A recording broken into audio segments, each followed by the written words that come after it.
যাও, আমার হাবিবকে জানিয়ে দাও, আমার নবীকে বলে দাও, বেলালের আযান আমি আল্লাহ কুদরতি কানে শুনেছি এবং আমি আল্লাহ বেলালের আযান আলে আলে। তাই বেলাল যখন আযান দিত আল্লাহ বলে আওয়াজ দিত, আল্লাহ পাকে দেখতে ভালো কিন্তু ভেতর ভালো, আর আমাদের সমাজের ভেতর ভালো আর ভেতরটা হলো কয়লা থেকে কালো।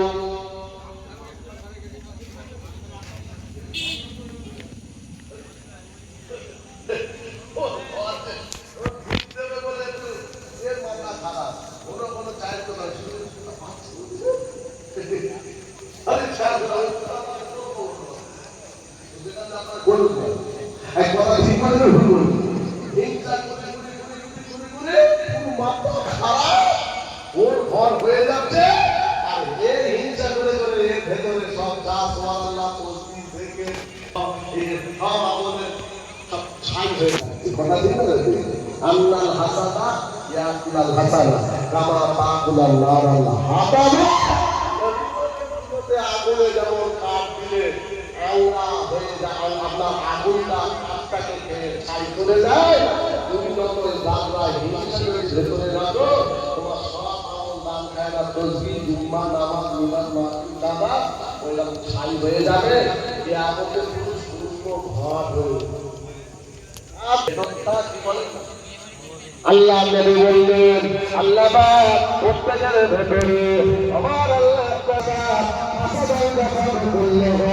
আল্লাহ নবী বললেন শরীরে একটা গোশতের টুকরা আছে, ওটা বেরি ভালো লাগে, ওটা বলি ওটা বলি ভালো যাবে ইয়া রাসূলুল্লাহ। ওই গোশতের টুকরা আরে বেশি বেশি তোমাকে জিকির করতে হবে, জিকির করা আল্লাহকে স্মরণ করাটাই হলো আল্লাহ জিকির।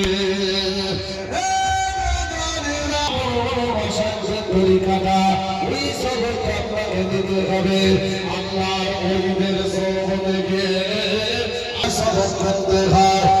আজ চলে যাও ফুরফুরা শরীফে যে সমস্ত মুরব্বী তারা কাজে লাগায়, কাজে লাগিয়ে গিয়ে তাদের হুজুরের হাতে আতোয়া মানুষ যে আল্লাহ ওয়ালা হয়েছে এবার জোরে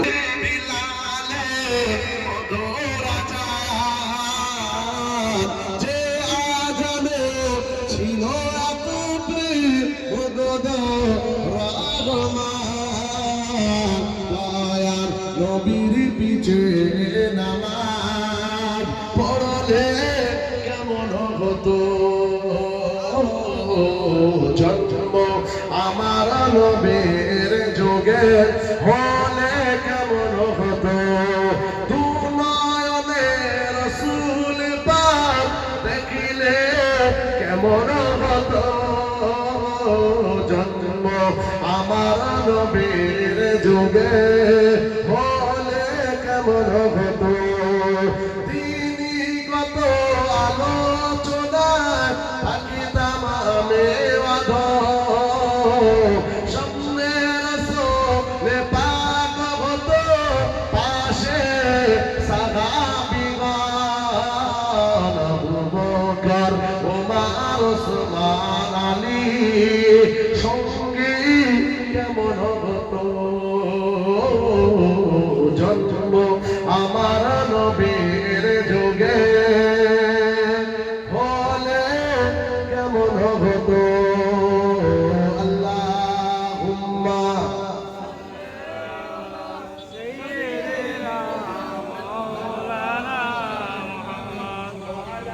নিয়ত করে এক পা বাড়ালেই নেকি হয়ে যায়। সুবহানাল্লাহ। আপনারা নামাজ পড়বেন, নিয়ত করেছেন, ওযু টযু করে গিয়ে মসজিদে যাবেন, মসজিদে গিয়ে দাঁড়াবেন, নামাজ শেষ হবে না আল্লাহর দরবারে কবুল হয়ে যাবে। একবার জোরে বলে। গুনাহ করার পরেও গুনাহ হয় না, এটা মাথায় রাখবেন।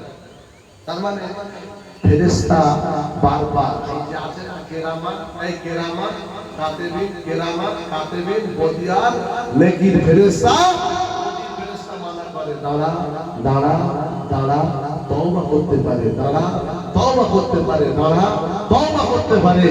জি গুনাহ করার পরেও সময় থাকে। নবী সাহাবী কোনো গুনাহ নেই, থেকে কাঁদছে। তোমার আমার কি দরকার? ওই কবরস্থানে কেতা পানি থাকার দরকার। তা না হয়ে তুমি পাগলামি করছো, গাঁজা খেয়ে মদ খেয়ে আমার ছেলেরা সব লটারি থেকে কাটছে। আছে না রে? মুড়ির ঝাঁটা, কিসের ঝাঁটা? মুড়ির ঝাঁটা, দুটো ভিজিয়ে আর মুড়ির ঝাঁটা যদি না মারে আপনারাও গুনাহগার হয়ে যাবেন। আপনার ছেলের দায়িত্ব আল্লাহ কুয়ান যাকুম ওয়ালিকুল্লাহ। এই কোরআনের আয়াতের মধ্যে দু ঘন্টা অক্ষরে সবকটা ধরা পড়ে যাবে। আপনি বাপ, আপনার দায়িত্ব, বড় ভাই আপনার দায়িত্ব, বড় ছেলে আপনার দায়িত্ব। আবার সেবারে বলল হুজুর ওযু করে লটারি টিকিট কাটতে গেছে। হালাল লটারি হারাম তো, আরে ওযু করে গেছে, এবার হালাল হবে না হারাম হবে? দেখেছেন গুই হয় হওয়া, ওযু করেও যাচ্ছে, জলসা কমে দিচ্ছে, জলসা দিলেও লটারি কাটতে বলে, এরকম বহু জায়গা আছে। মুসলমান ঘরের ছেলেরা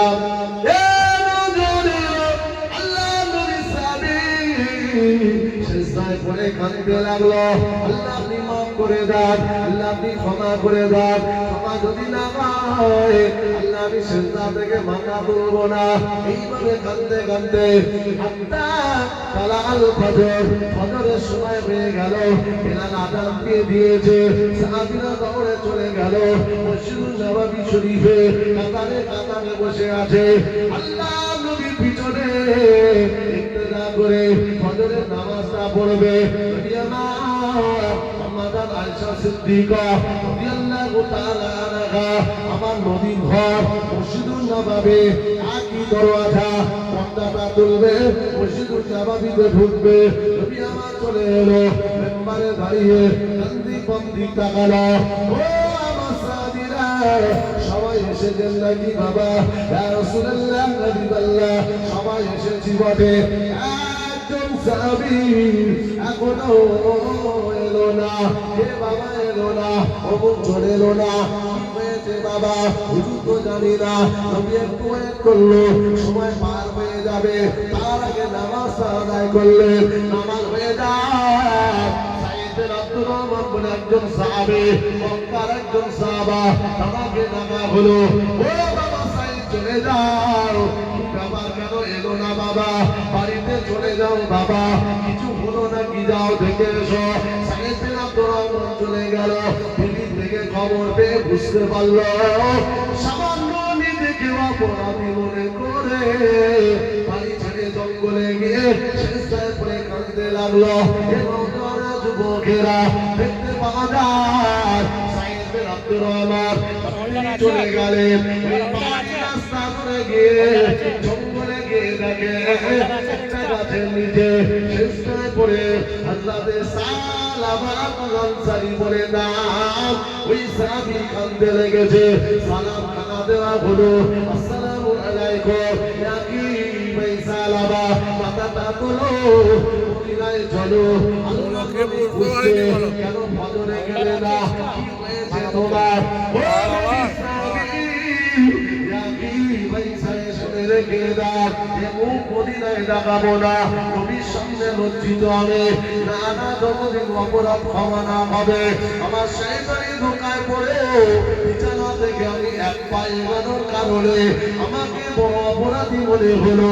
সেমিজে আসমানের নিচে আমার মতো অপরাধীকে হলায় অনেক বোঝানো হলো।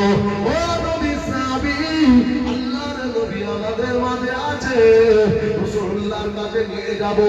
আমার নবী তোমার অপরাধে রাস্তা একটা বলে দেবে, যে রাস্তা যে পদ্ধতি অবলম্বন করলে